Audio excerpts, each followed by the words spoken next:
광주 도서관 붕괴 사고로 시신 2구를 수습한 데 이어 실종자 2명을 찾는 작업이 이어지고 있습니다.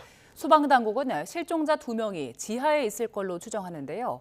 붕괴 사고 실종자 가족들은 구조 소식만 애타게 기다리고 있습니다. 오선열 기자입니다.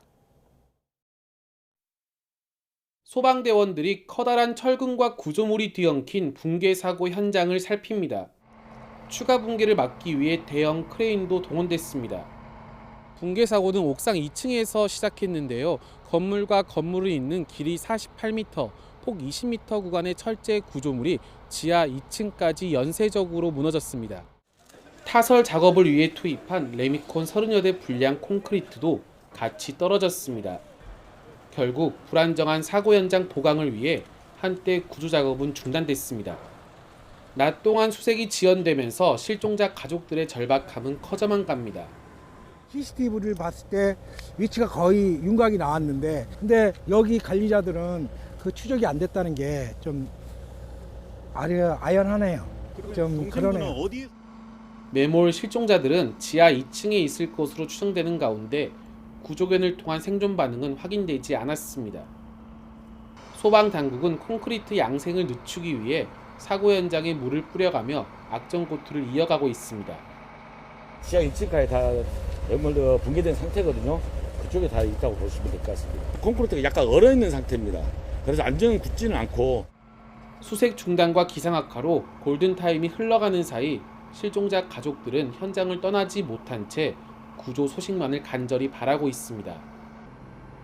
YTN 오설입니다. 구조 작업이 중단된 광주 도서관 붕괴 사고 실종자 수색이 다시 시작됐습니다. 광주광역시 소방안전본부는 사고 현장의 안정화 작업을 마치고 어제 저녁 8시 반부터 다시 구조 작업을 시작했다고 밝혔습니다. 소방당국은 조명 50여 개를 설치하고 인력과 장비를 동원해 실종자 2명을 찾고 있습니다. 이번 사고에 대한 원인 조사도 수색 구조 작업이 끝나는 대로 본격화할 것으로 보입니다. 용접했던 단면이 사실상 동관난 걸로 미뤄봤을 때 시공이 제대로 되지 않았을 가능성이 제기됐습니다. 나현우 기자입니다. 광주 대표도서관 공사장 붕괴 사고는 순식간에 일어났습니다. 2층 옥상층이 마치 가운데가 접히듯이 무너져 내리다 보니 피할 겨를조차 없었습니다. 사고 당시 콘크리트 타설 작업을 했는데 구조물이 무게를 이기지 못한 것으로 추정합니다. 저희가 약 200루베 정도 그쪽 타설하고 있었던 부분입니다. 그 스판에 거의 타설이 그 구간에 대한 그 타설 부분이 마무리되고 있었어요. 붕괴 사고가 난 건물은 가로 길이가 168m로 기다란 형태가 특징입니다. 개방감을 위해 기둥과 기둥 사이를 널찍하게 떨어뜨렸는데 사고가 난 구간도 48m에 달합니다. 저 큰 기둥하고 저 큰 기둥이 작은 기둥, 새기둥이 중간에 하나 정도는 더 있어야 않아야 된가. 전문가들은 기둥에서 떨어져 나간 연결 부위가 매끈하게 끊어진 점에 주목하고 있습니다.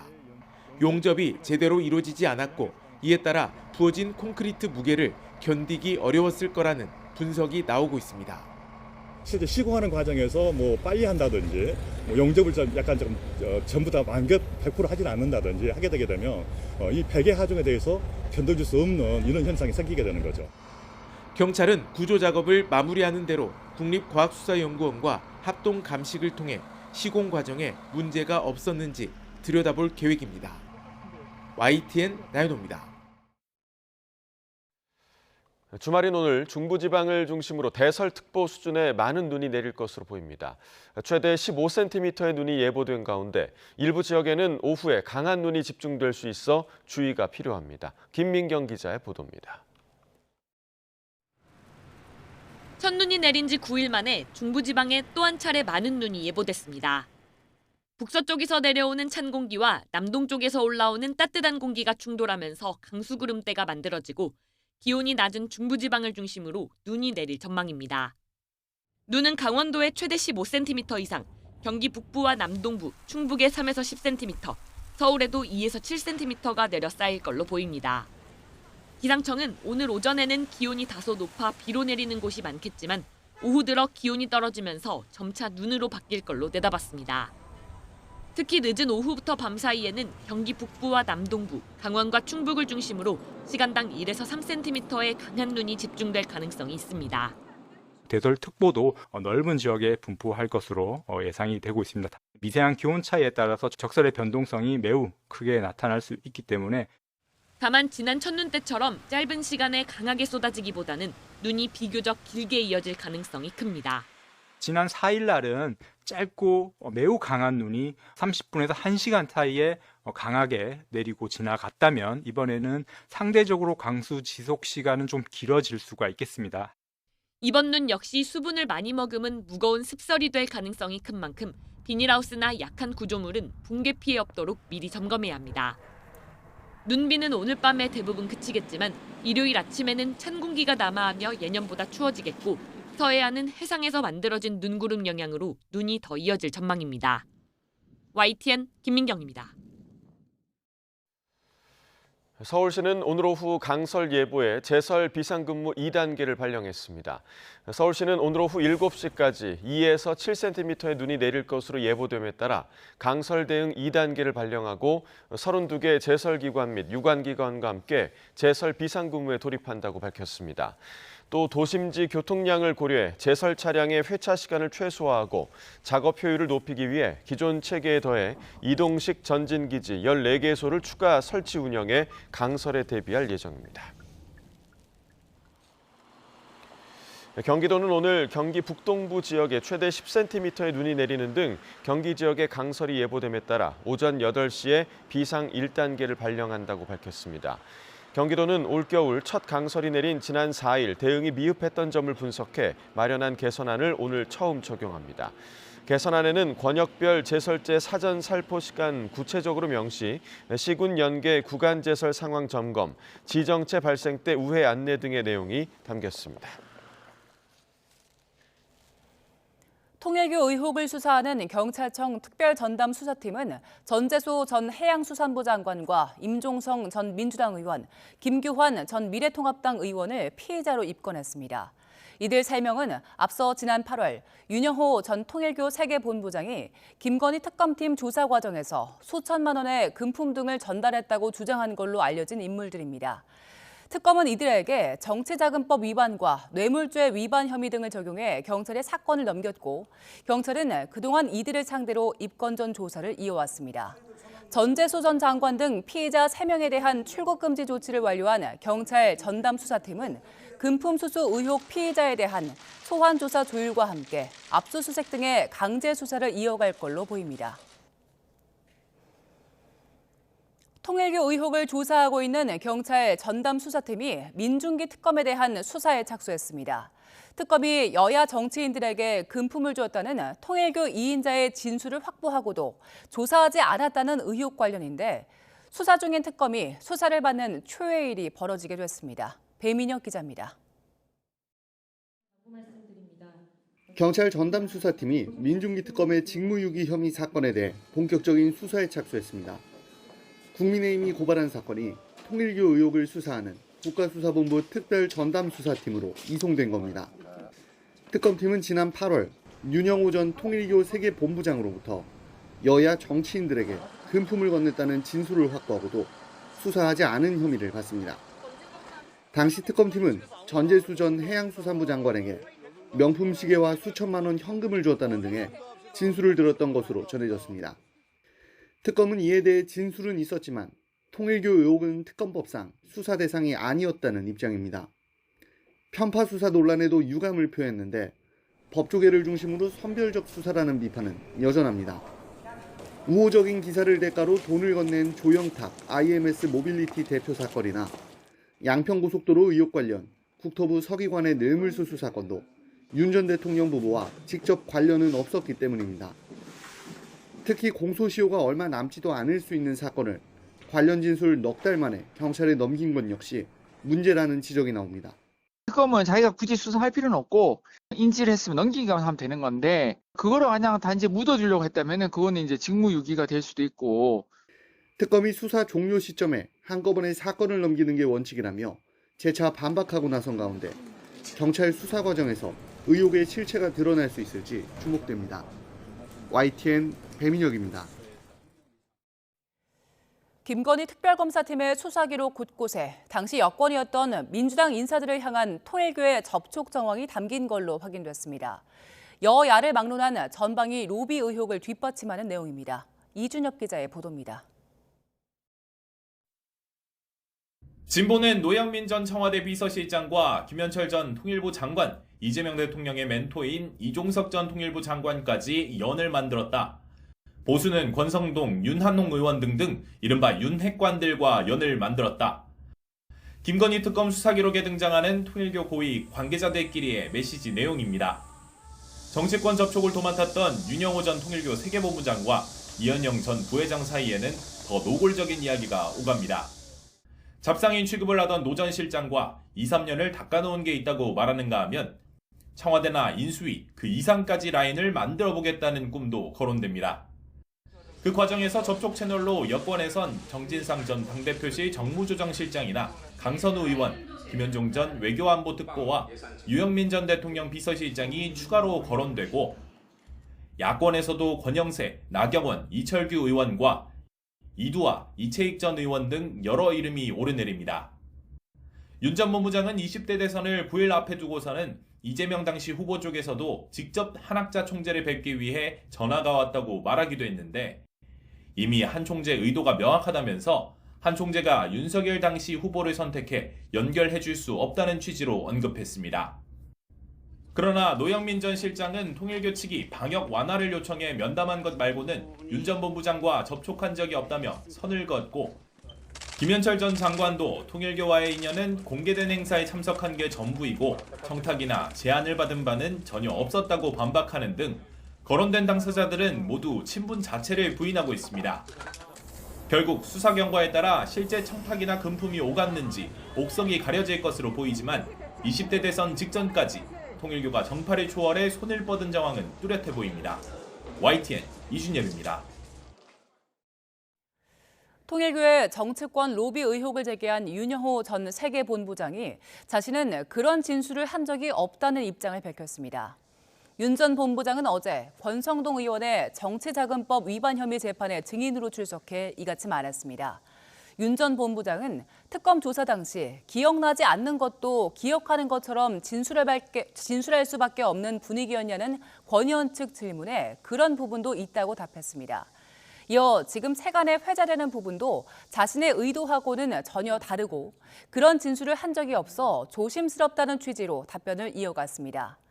권 의원과 무언가를 주고받을 만한 인적 신뢰관계가 있었느냐는 질문에 대해서도 이 사건을 이야기하는 게 아니라면서 만난 적도 없는 사람들에게 금품을 전달하는 것은 말이 되지 않는다고 말했습니다.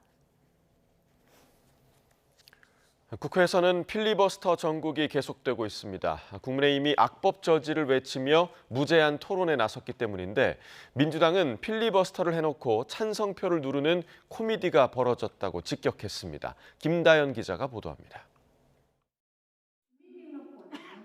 하급심 판결문 공개 범위를 확대하는 내용의 형사소송법 개정안을 두고 여야는 24시간을 꽉 채워 싸웠습니다.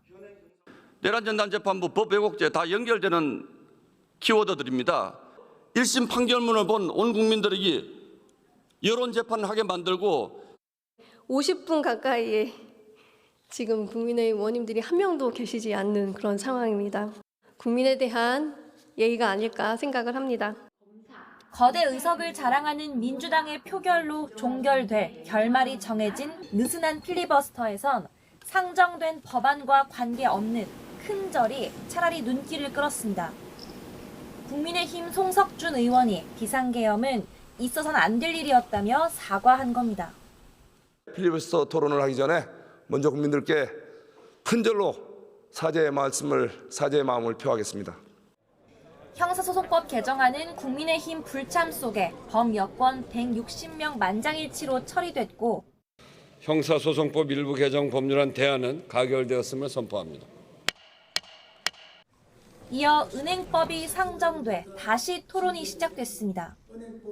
국민의힘은 내란 전담 재판부 설치 등 민주당이 추진하는 8대 악법을 막기 위해 소수 야당이 할 수 있는 건 여론전뿐이라고 절교합니다.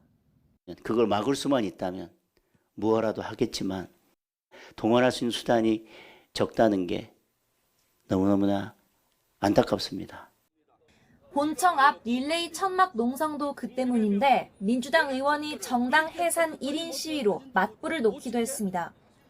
또 반대 토론안 법안의 찬성표를 누르는 코미디 같은 상황이 있냐는 비아냥도 나왔습니다. 핵위안 발상에 대해서 국민 여러분들은 어떻게 생각하십니까? 국민의힘이 참 이상합니다. 베리 스트레인지합니다. 연말 본회의장에서 벌어지는 소모적인 그들만의 필리버스터는 일요일까지 3박 4일간 이어집니다. YTN 김다연입니다. 원내 3당인 조국혁신당이 우당인 민주당과 대립각을 세우는 등 최근 변신에 나섰습니다. 필리버스터 전국과 통일교 의혹 등 돌발 변수와 맞물려 조국 대표의 부산시장 등판론까지 나오는 등 존재감을 키우고 있습니다. 윤웅성 기자가 보도합니다. 상견례에서 신경전을 펼치고 2주 만에 조국혁신당 조국 대표가 이번엔 진보계열 야 4당을 이끌고 민주당 정청래 대표와 만났습니다. 자리에 앉기도 전에 교섭단체 요건 완화와 결선투표제 도입 등 대선 때 했던 약속을 지키라고 요구안을 내밀었습니다. 웃으며 손을 잡은 둘이지만 뼈 있는 말을 주고받으며 순간 긴장감도 돌았습니다. 약속의 무게를 잘 알고 있으며 정치개혁에 앞서 더 중요한 것이 내란 청산이라고 생각합니다. 폭설에 응원봉을 들었던 국민들은 지역당 또는 지역위원회의 부활을 요구한 바는 없습니다. 민주당 이중대 소리를 듣던 혁신당은 최근 눈에 띄게 변신했습니다. 민주당 강경파가 주도하는 내란재판부 설치법은 위헌 소지가 있다며 속도 조절을 요구한 게 상징적인 장면입니다. 쌀을 제대로 씻지 않고 밥을 지으면 돌을 씹다가 이가 깨집니다. 연말 필리버스터 전국에서 토론 종결을 위한 정족수를 채우기 위해 민주당이 협조를 구할 수밖에 없는 상황도 혁신당에겐 유리하게 작용하고 있습니다. 부산시장 유력 후보였던 전재수 의원이 통일교 의혹으로 장관직을 내려놓은 것도 시점이 공교롭습니다. 법여권 주자로 조국 등판설이 솔솔 불거지는 겁니다. 혁신당은 국민의힘을 상대로는 특히 싸움당 역할을 톡톡히 하고 있습니다. 내란을 사과하라며 사과 선물을 한 데 이어 비판 의미를 담아 돌아온 배선물로는 위헌 정당의 명복을 빈다며 제사를 지냈습니다. 조국 장동혁 대표의 항소 포기 토론회가 사실상 불발된 것도 국민의힘 탓이라며 여론전에 나섰습니다. 다소 돌발적인 정치 환경과 맞물려 조국 혁신당이 부쩍 제3당으로서 존재감을 키우고 있습니다. 다만 성비위 논란 여파로 사퇴한 당직자가 복귀하면서 반발이 이어지는 등 숙제는 여전합니다. YTN 윤홍성입니다. 이재명 대통령은 쿠팡의 대규모 정보 유출 사태를 겨냥해 집단 소송제도 입법에 속도를 내달라고 주문했습니다.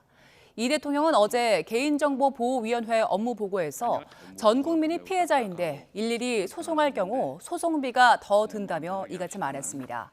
또 개인정보 유출 사고가 반복되는 것에 대해 경제 제재가 너무 약해서 규정 위반을 밥 먹듯이 한다고 지적했습니다. 그러면서 앞으로는 규정을 위반해 국민에게 피해를 주면 엄청난 경제 제재를 당해 회사가 망한다는 생각이 들도록 해야 한다고 강조했습니다. 서울경찰청은 어제 쿠팡 주식회사와 모회사, 전현직 경영진 등에 대한 개인정보보호법 위반 혐의 고소장을 쿠팡 이용자들로부터 접수했다고 밝혔습니다. 고소장에는 회사와 전현직 경영진 등이 이번 개인정보 유출과 관련해 기본적인 보안 체계도 관리하지 않는 등 책임을 다하지 않았다는 내용이 담겼습니다. 경찰은 조만간 고소장을 검토한 뒤 정확한 사건 경위를 수사할 방침입니다. 3천만 명 이상의 개인정보가 유출된 뒤 쿠팡 이용자가 소폭 줄어든 걸로 나타났습니다. IGA웍스 모바일 인덱스에 따르면 지난 9일 기준 쿠팡 일간 활성 이용자 수는 1,583만 6천여 명으로 추정 집계됐습니다. 유출 사태가 알려지기 전 일주일 동안에 하루 평균 이용자 수보다 11만 명가량 줄어든 규모입니다. 유출 사태 직후에는 쿠팡 이용 기록 등을 확인하려 접속하는 이용자 수가 늘었지만 최근 들어 실제 이탈로 이어진 걸로 풀이됩니다. 쿠팡의 대규모 정보 유출 사태 이후 무단 결제나 스미싱 피해 우려가 커지고 있습니다. 최근에는 개인의 비밀번호를 뚫기 위해 인공지능 기술까지 활용되고 있어 소비자 입장에서는 불안감이 커지고 있습니다. 박기원 기자의 보도입니다.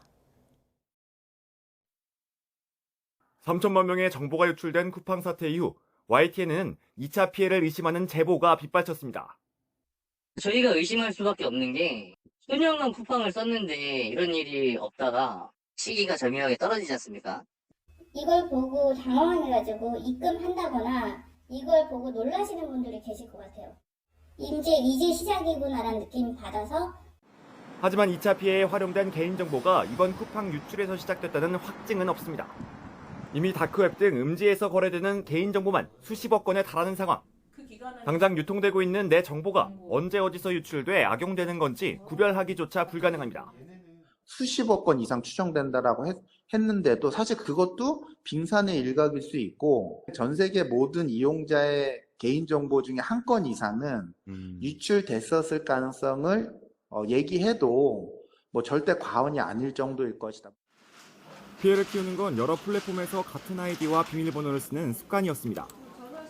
해커 입장에서는 만능 암호키나 다름없는 셈인데 이제는 인공지능까지 활용해 손쉽게 맞는 키를 찾고 있습니다.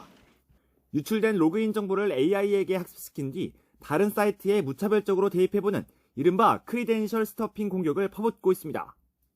과거엔 사람이 일일이 입력해야 했지만 이제는 인공지능이 밤낮 없이 1초에 수백만 번씩 로그인을 시도해 뚫리는 계정을 찾아냅니다. 산업의 혁명이 일어나고는 있지만 그게 공격자들한테도 혁명이 될 수 있는 무기가 될 수 있다. 사람이 개입 없이 AI 스스로 공격을 할 수 있는 세상이 오고 있을 거예요. 아예 범죄에 사용하기 위한 인공지능이 개발됐다는 보고도 잇따르고 있습니다. 결국 사이트마다 비밀번호를 다르게 설정하고 수시로 바꾸는 번거로움만이 내 자산을 지키는 유일한 방법입니다. YTN 박견입니다. 김건희 특검의 조사를 받은 뒤 극단적 선택을 한 양평군 공무원의 유서 일부가 공개됐습니다. 특검이 마치 짜인 각본처럼 답변을 요구했다고 적었는데 자체 감찰 결과 규정 위반을 단정하기 어려웠다는 특검의 발표와는 배치되는 내용입니다. 유서연 기자가 보도합니다. 김건희 특검에서 조사받은 뒤 스스로 목숨을 끊은 양평군청 공무원 정모 씨의 자필 유서 일부가 공개됐습니다. 정 씨는 특검 조사 이후 일주일이 조금 넘는 시간 동안 며칠에 걸쳐 일기 형식액을 21장을 남겼습니다. 먼저 조사 당일 상황을 적은 5번째 장에는 흡연하자며 밖으로 불러낸 수사관이 타겟은 김선균이 시킨 거라 얘기하라며 전 양평 군수를 목표로 회유했다는 내용이 담겼습니다. 이어 다음 장에는 특검 수사관들이 반말과 험한 소리로 무시하고 구박한다며 강압적인 조사 분위기에 대해 적었는데 짜인 각본에 넘어가는 것 같다고도 썼습니다. 조사 나흘 뒤 심경을 적은 부분에는 사실이 아닌데 진술한 게 죽도록 싫다며 절망감도 드러냈습니다. 정 씨는 조사 일주일 만인 지난 10월 9일에는 벗어날 수 없는 것 같다는 말을 마지막으로 남겼습니다. 정 씨의 수사 과정에 대해 직권 조사를 진행한 인권위는 직권 남용 사실이 인정된다며 일부 수사관을 고발한 상태입니다. 반면 해당 특검팀 수사관들은 혐의를 부인하고 있는 것으로 알려졌는데 앞서 자체 감찰을 진행한 특검 역시 강압적 언행 금지 규정을 위반했다고 단정하긴 어려웠다고 발표했습니다. 별도 진상조사위원회를 구성한 전국 공무원 노조는 다음 달 조사 결과 발표와 함께 유족 뜻에 따라 정 씨의 명예 회복을 위한 공무상 순직 신청을 하겠다는 계획입니다. YTN 유서연입니다. 층간소음 문제로 윗집 이웃을 흉기로 살해한 양민준이 검찰에 넘겨졌습니다. 양민준은 유족에게 죄송하다면서도 층간소음은 아파트의 구조적 문제라며 개선이 필요하다는 주장을 펴기도 했습니다. 보도에 김민성 기자입니다. 검정 모자와 마스크로 얼굴을 가린 남성이 경찰서에서 걸어 나옵니다. 충남 천안시 아파트에서 층간소음을 이유로 위층 이웃을 살해한 47살 양민준입니다.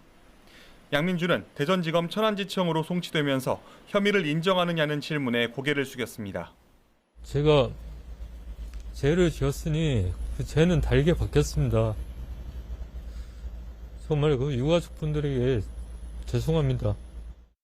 그러면서도 취재진에게 층간소음에 대한 자기 생각을 쏟아냈습니다.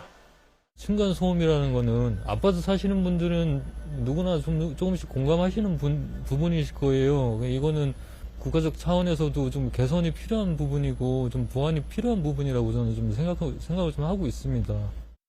경찰 조사 결과 양민준은 윗집과 평소에도 소음 문제로 갈등했던 것으로 드러났습니다. 지난 10월에는 피해자 가족이 누군가 문을 두드린다고 신고했고 범행 직전인 지난달에는 양민준이 윗집이 시끄럽다며 경찰을 부른 기록도 확인됐습니다. 앞서 경찰은 범행의 잔인성과 피해 중대성을 고려해 양민준의 신상 정보를 공개했습니다. 양민준은 신상 공개 결정에 대해 별다른 이의를 제기하지 않았습니다. YTN 김민성입니다. 연말이 가까워지면서 송년회를 겸한 술자리도 많아지고 있는데요. 밤사이 전국 곳곳에서 음주운전으로 크고 작은 사고가 잇따랐습니다. 박정현 기자입니다. 부산 해운대구 신세계백화점 앞 대로변입니다. 도로 한복판 승용차에서 시뻘건 불길이 치솟고 매캐한 연기가 끝없이 뿜어져 나옵니다. 오늘 새벽 1시 20분쯤 승용차가 중앙분리대를 들이받으면서 차에 불이 난 겁니다. 근처에서 화재를 발견한 택시기사가 차량에 비치된 소화기로 초기 진화에 나서며 불은 10여 분 만에 꺼졌습니다. 일단 꺼보려고 뛰어갔는데 그 소화기 용량이 작다 보니까 잘 꺼지지가 않더라고요. 이제 음주 측정을 하는데 과거를 여러 번 하고 좀 몸을 비틀비틀 하는 거 보니까 경찰 조사 결과 승용차 운전자는 면허 취소 수준의 만취 상태로 드러났습니다.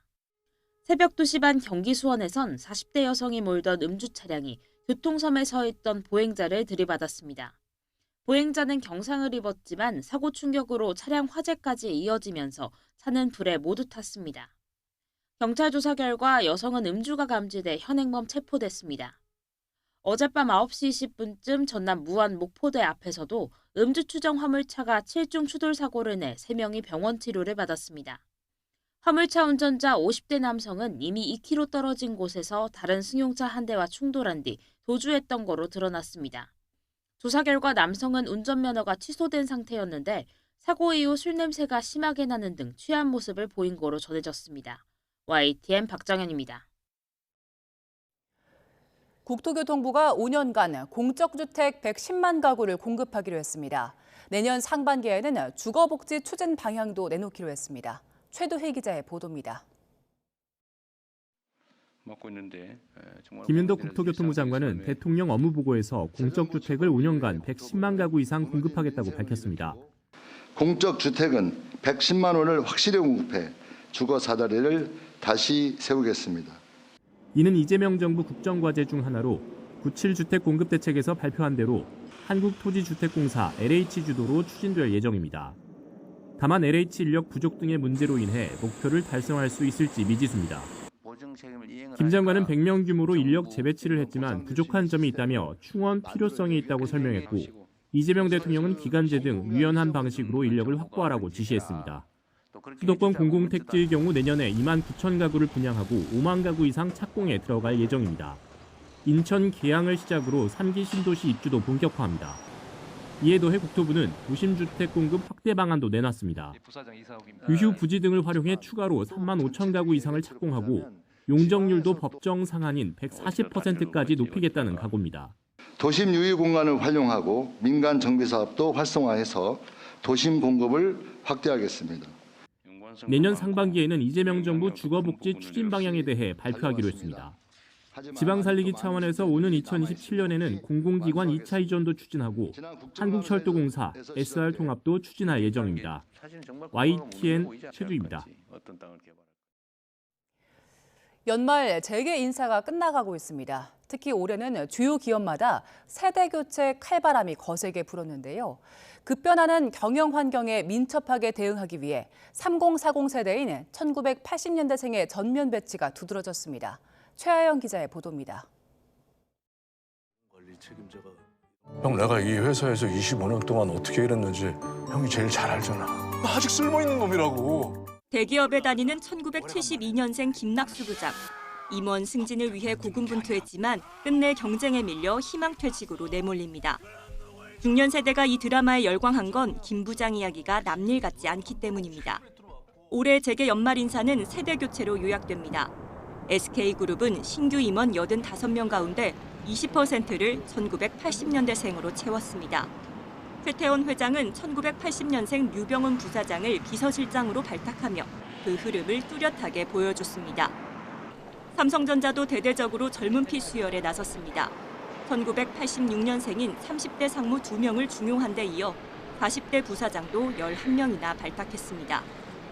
LG그룹 역시 39살 최연소 상무를 포함해 1980년대생 3명이 임원을 달았습니다. 기업들이 저마다 1980년대생을 전진 배치하는 건 급변하는 경영 환경에서 살아남기 위한 전략입니다. 워낙 시대의 변화 자체가 빨라서 그런 거죠. 기술 변화도 빠르고 그다음에 조직들에서 과거와 같은 조직 관리 문화를 갖고 오는 대응이 어렵다라고 하는 게 여전히 임원 다수는 1970년대생이지만 1980년대생을 앞세운 세대 교체 바람은 앞으로 더 거세질 전망입니다. YTN 최하영입니다. 결혼한 지 5년 이내인 신혼부부 수가 지난해 2년 연속 100만 쌍을 밑돌았습니다. 그래도 감소폭이 통계 작성 이래 가장 적어서 내년에는 증가세로 돌아설 거란 희망이 보이는데요. 신혼부부는 맞벌이를 할수록 유자녀 비중이 낮았지만 유주택일수록 유자녀 비율이 높았습니다. 국가데이터처의 지난해 신혼부부 통계를 이승은 기자가 정리했습니다. 지난해 11월 기준 결혼 5년 이내 신혼부부는 95만 2천 쌍. 통계가 작성된 2015년 이후 계속 줄더니 2회 연속 100만 쌍 밑을 기록했습니다. 다만 감소폭은 2.3%로 통계 작성 이래 가장 낮았습니다. 코로나 사태가 끝나면서 혼인 1년차 부부가 9.8%, 역대 최대로 늘었고 2년차도 2.9% 늘었기 때문입니다. 국가데이터처는 최근 혼인 증가세를 감안하면 내년 발표에서는 신혼부부 증가로 반전될 가능성도 있다고 밝혔습니다. 지난해 초혼 신혼부부 가운데 자녀가 있는 경우는 51.2%로 한 해 전보다 1.3%포인트 감소했고 평균 자녀 수는 0.61명으로 역대 최저 기록을 이어갔습니다. 초혼 신혼부부 가운데 맞벌이 비중은 59.7%, 평균 소득은 7,629만 원으로 상승세를 이어갔습니다. 하지만 맞벌이 부부의 유자녀 비중은 49.1%로 55.2%인 외벌이보다 6.1%포인트 낮았습니다. 주택을 소유한 부부의 유자녀 비중은 56.6%로 무주택 부부보다 9.4%포인트 높았습니다.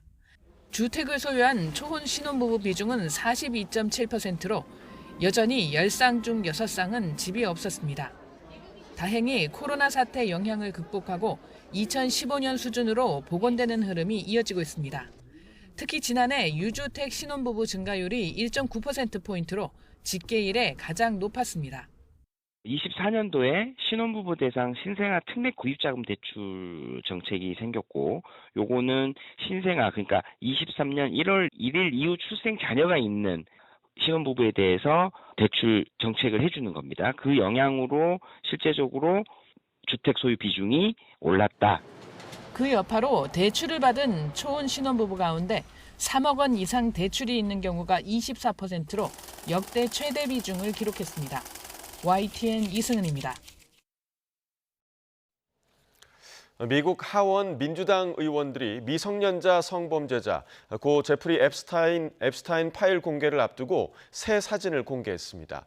트럼프 대통령의 사진도 추가로 나오면서 두 사람의 관계나 트럼프가 성범죄를 알았는지에 대한 의혹이 재점화하고 있습니다. 워싱턴에서 신윤정 특파원이 보도합니다. 지금보다 젊은 시절의 트럼프 대통령이 고 제프리 앱스타인과 밀착한 채 서서 한 여성을 응시합니다. 여성 6명 가운데 서서 미소 짓거나 빨간 넥타이를 느슨하게 맨 채 여성 옆에 앉은 모습도 있습니다.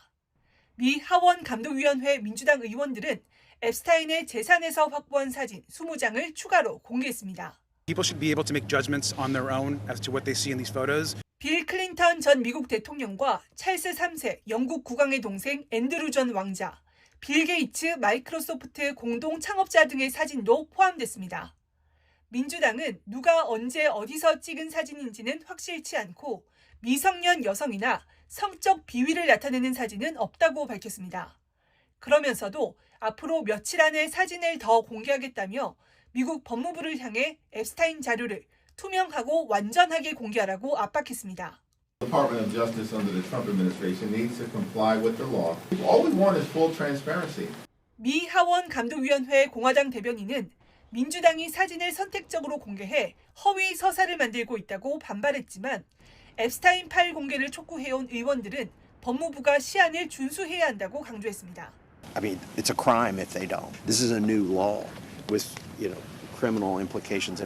앱스타인 관련 수사 자료와 정부 문건들을 공개하도록 명령하는 법안은 미 의회 통과에 이어 트럼프 대통령이 지난달 19일 서명함에 따라 30일 안에 공개됩니다. 공개 시한을 단 일주일 남기고 트럼프 대통령은 물론 유력 인사들이 앱스타인과 교류한 사진이 나오면서 미국 정치권 안팎의 공방이 재점화하고 있습니다. 워싱턴에서 YTN 신윤정입니다. 미국의 중재로 종전 논의가 진행 중인 가운데 우크라이나와 러시아의 고지전이 치열하게 펼쳐지고 있습니다. 우크라이나는 동부 병참 요충지를 되찾았다며 젤렌스키 대통령이 여론전에 나섰지만 러시아는 돈바스 전체를 넘겨야 한다고 버텼습니다. 런던 조수연 특파원입니다. 방탄조끼를 입고 동부 요충지 쿠피안스크에서 직접 영상 메시지를 발표하는 젤렌스키 우크라이나 대통령. 러시아에 빼앗겼던 영토를 되찾았다며 전황이 불리하지 않다고 강조했습니다.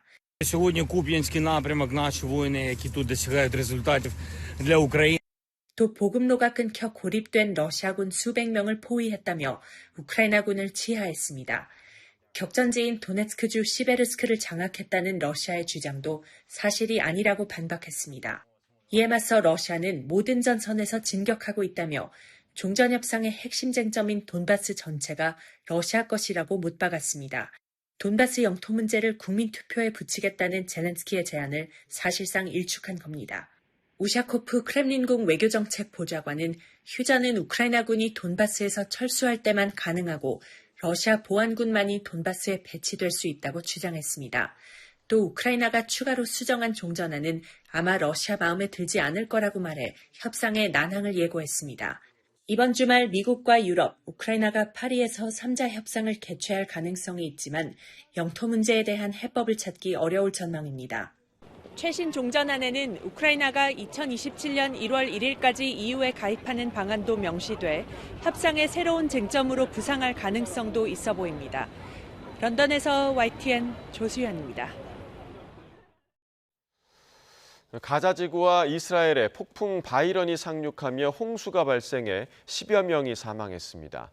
현지 시간 10일 팔레스타인 와파 통신은 지난 하루 동안 가자 지구 전역에서 호우로 14명이 숨지고 여럿이 다쳤으며 가옥 15채가 무너졌다고 보도했습니다.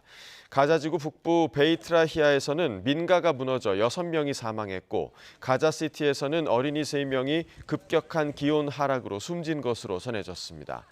이스라엘에서도 폭우가 계속되면서 예루살렘 등지에서 남성 2명이 저체온증으로 사망했다고 타임스 오브 이스라엘이 보도했습니다. 지역마다 경기 회복을 위해 지역화폐 사용 장려가 활발한데요. 제주에서는 지역화폐 기능을 결합한 대학생용 학생증이 새로 도입돼 눈길을 끌고 있습니다. 보도에 고재영 기자입니다. 제주의 한 대학가 근처 카페. 학생이 음료값을 카드로 결제합니다.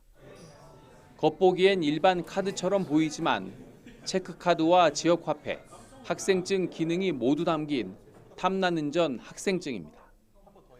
학생들의 실물 학생증 요구를 제주대 총학생회가 정책 제안했고 이를 제주도와 제주대, 지역 금융기관이 받아들이면서 새로운 학생증이 만들어졌습니다.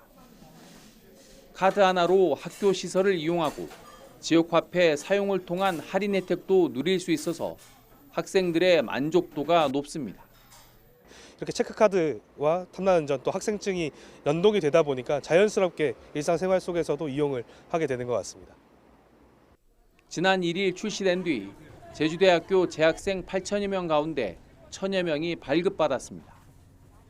내년부터는 간편결제 서비스도 연동돼 포인트가 지급되고 버스비 할인 등 실질적인 혜택이 확대될 예정입니다. 탐나는 전 학생증이 학생들의 일상 결제 수단으로도 자리 잡으면 지역화폐 사용도 자연스럽게 늘어날 것으로 전망됩니다. 제주도는 지역화폐를 가장 적게 사용하는 20대의 참여가 늘면 지역 경제에도 보탬이 될 것으로 기대하고 있습니다. 탐나는 전만 운영했을 때 20대 사용 비율이 가장 적었습니다. 20대가 탐나는 전 사용 비율을 확대해 주게 되면 전체적으로 지역 경제 활성화에 큰 도움이 되게 되는 겁니다. 제주도는 제주대를 시작으로 지역 내 다른 대학에도 탐나는 전 학생증을 확대 도입할 계획입니다. YTN 고지영입니다. 한국적 소재를 토대로 동서양의 조화를 시각화한 뮤지컬이 관객을 만나고 있습니다. 팀 버튼 감독의 동명 영화를 바탕으로 한 작품도 한국의 말맛을 살린 유머로 4년 만에 돌아왔습니다. 이광현 기자가 소개합니다. 천재 과학자 장영실이 유럽으로 넘어가 문명과 과학에 기여했다. 조선사 최대 미스터리로 꼽히는 장영실의 마지막 행적이란 소재에 상상력을 덧댄 초연 뮤지컬 한복 입은 남자입니다. 세계적인 사람들이 장영실은 모르겠지만 우리의 역사에도 이런 분이 있어라고 한번 얘기해 줬을 때 흥미롭게 생각하지 않을까라는 생각을 해서 모든 배우가 동서양의 시공간을 오가며 600년 대서사를 관통하는 1인 2역을 소화해 입체적인 연기를 펼칩니다. 장영실이 닿으려 했던 것이 무엇일까를 열어놓고 공연을 하고 있어요.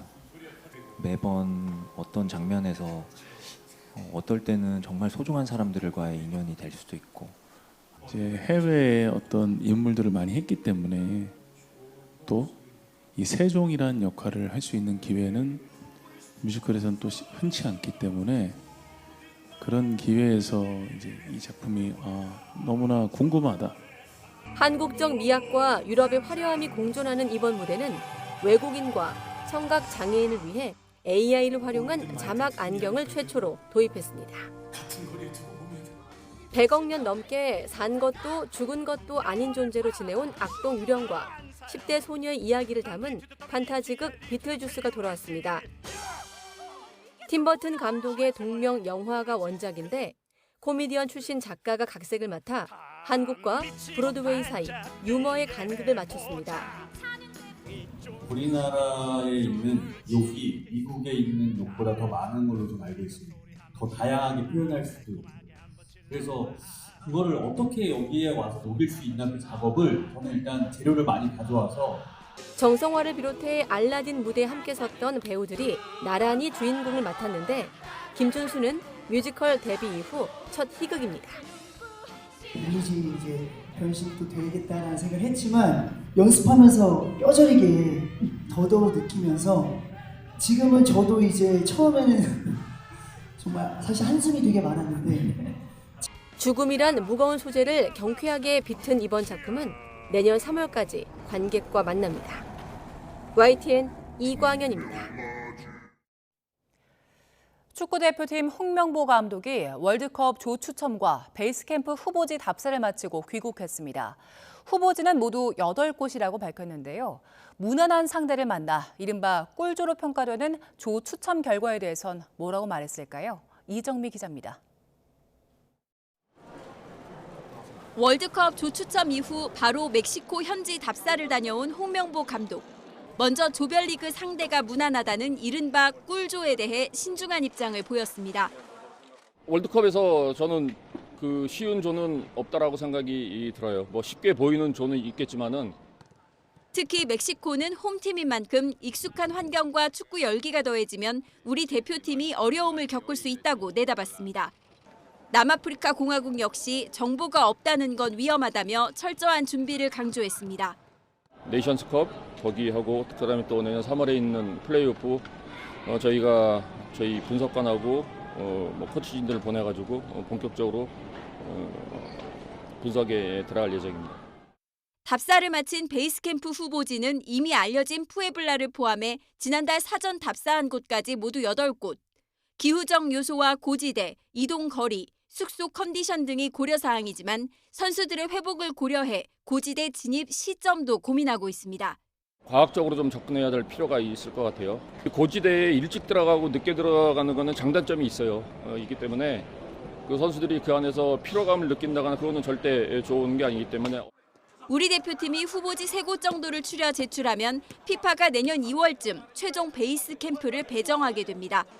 홍 감독은 내년 3월에 치를 평가전과 관련해선 두 나라 가운데 한 곳이 이미 확정됐다면서도 어느 나라인진 공개하지 않았습니다. YTN 이정미입니다.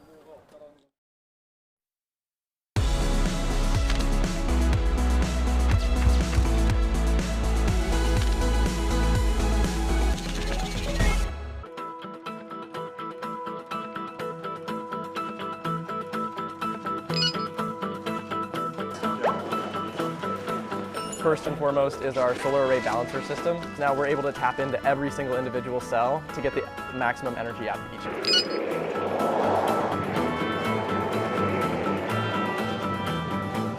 We put ourselves to the test for months and months to prepare ourselves for a one-week event.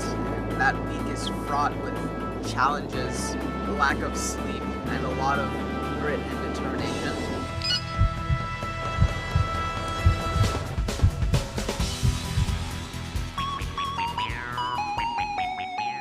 4, 3, 2. It's an event where we take 1,000-pound pumpkins and carve them into boats and race them on the lake. 3, 2, 1, go!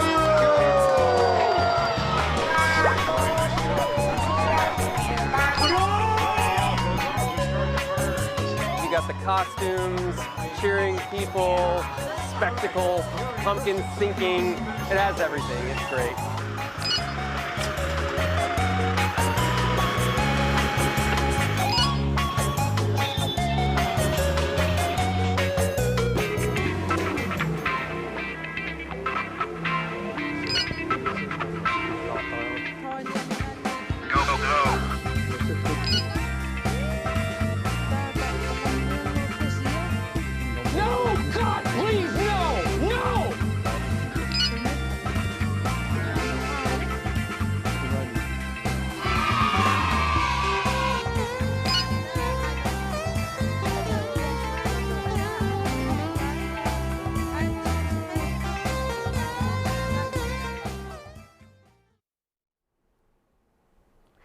오늘 중부 내륙에 폭설이 예보되어 있어서 이 눈에 대한 대비를 단단히 해주셔야겠습니다. 특히 눈이 많이 내릴 때면 이 도로도 비상에 걸리곤 하는데요. 많은 눈 소식에 이번 주말 아예 차를 운행하지 않는 분들도 많아질 것으로 예상됩니다. 때문에 지난주보다 교통량이 20만 대 이상 줄어들 것으로 예상되는데요. 그래도 차량 운행을 해야만 한다면 월동 장비 잘 챙겨주시기 바랍니다. 네, 최근 강원도에는 많은 눈이 쏟아지기도 했었죠. 이 눈이 녹았다 얼었다를 반복하면서 이 도로 위 살얼음으로 나타날 수 있는데요. 겉보기에는 일반 도로와 다를 거 없어 보이지만 이 얇게 살얼음이 깔려 있는 곳도 생길 수 있습니다. 특히 터널 입출구나 교량은 일반 도로보다 기온이 더 낮아 잘 어는 만큼 감속 운전 신경 쓰셔야겠습니다. 또 경상권 안쪽으로는 낮은 기온 탓에 곳곳으로 안개가 깔려 있는 곳들도 살펴지는데요. 안개 구간에서는 추돌 사고로 이어지지 않도록 비상등과 또 넉넉한 안전거리로 사고 예방해 주셔야겠습니다. 있습니다. 1번 고속도로 부산 방향으로는 잠원 나들목 부근 교통량이 4차 살펴지지만 막히는 정도는 아니고요. 주말이기 때문에 한남부터 신탄진 사이 1차로 쪽에서 양방향 모두 주말 버스 전용 차로제 시행됩니다. 1차로 쪽은 잘 피해 주셔야겠습니다. 29번 세종포천선 세종 방향으로는 남한산 터널 내부 고장차 주의가 필요하겠습니다. 전방 주시 잘해주시고요. 고속도로 교통방송 김경민이었습니다.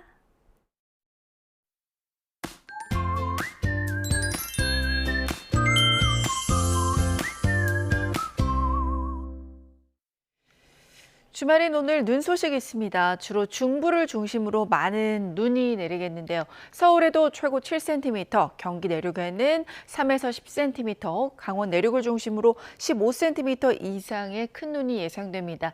습기를 머금어서 무겁겠고요. 오전부터 밤사이 길게 내리는 만큼 피해 없도록 조심하시길 바랍니다. 수도권 등 중부지방은 오전부터 시작이 돼서 오후면 대부분 지역으로 확대가 되겠고 특히 낮부터 밤까지 시간당 1에서 3cm의 무거운 눈이 내리면서 대설특보가 내려질 가능성도 있습니다. 현재 기온 살펴보겠습니다. 현재 서울이 3.8도, 춘천은 0.5도고요. 수도권을 중심으로는 기온이 크게 오르지 못합니다. 서울 4도, 춘천도 4도에 머물겠고 남부지방은 대구가 11도, 창원 12도, 부산은 13도까지 오르겠습니다. 내일도 비나 눈이 이어지겠고 눈비가 그친 뒤 다음 주에는 큰 추위는 없을 전망입니다. 날씨였습니다. 뉴스타트 2부 마칩니다. 잠시 후 3부가 이어집니다. 고맙습니다.